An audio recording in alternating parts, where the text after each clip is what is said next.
Go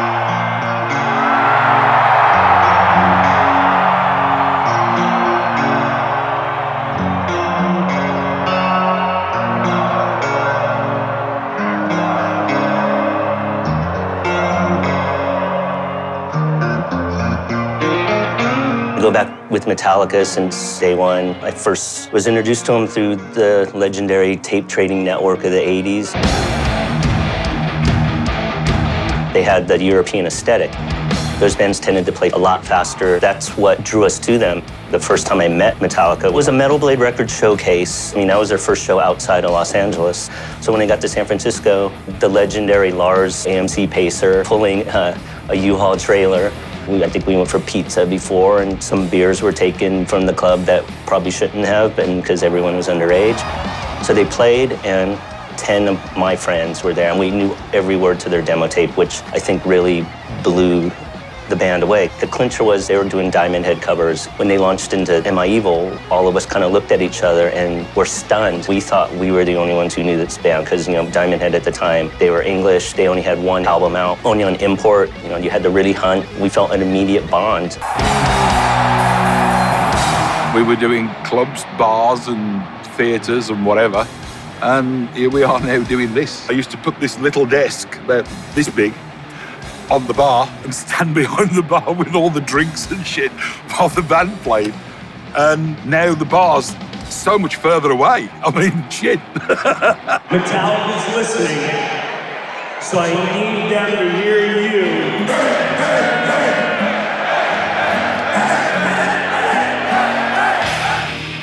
If I attempted this 5 years ago, 10 years ago, 20 years ago, when I drove 9 hours from Palm Harbor, Florida with my crazy friend Ed, we made it all the way to Atlanta. The Cult was opening for him, and I was right in front looking up at James. If you told me at that moment, listen, about 20 years from now, you're gonna be opening for him, I go, yeah, okay, time to wake up. And James Hetfield went, damn!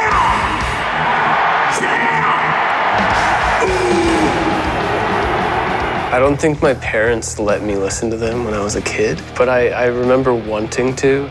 At the time I grew up, I mean, they had huge songs, so they were unavoidable on the radio, not in a bad way, but in a good way. I know almost all of these songs, like I know this band. At one of their first shows, it was a band called Hans Naughty. They were doing the whole David Lee Roth thing, because David Lee Roth was sort of the archetype frontman of that type of metal. We were bored. I think any other fan or kid would have just gone back to the bar, but we didn't want to give up our spot at the front of the stage. There was maybe a dozen, 15 of us, and we all turned our backs and sat on the stage. Half of us had Metallica back patches on. So it's true. It's absolutely true. It's not a myth. Cliff, bless him, fantastic geezer. He was the crazy one. I mean, he's the guy jumping up and down on his bed in the hotel, playing guitar with his Rockman on, just raging, absolutely raging, busting the place up, wouldn't be told anything. We'd hang out in the bar before they went on stage and have a drink with the kids. You know, they never hassled him because he presented this really calm vibe. The guy had a very powerful character, but very mellow at the same time, which was really nice.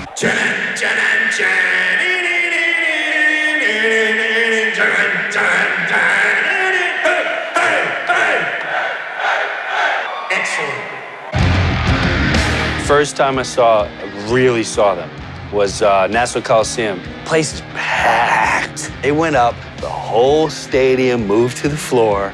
They came on, and like 9 circles started, and they were all running in circles, and oh! And then I just saw these crosses, these 4 guys with hair,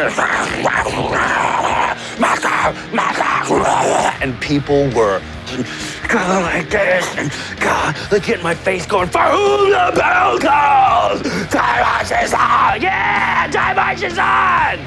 I don't know what this is. I don't know if it's dark or really awesome. I went with the awesome.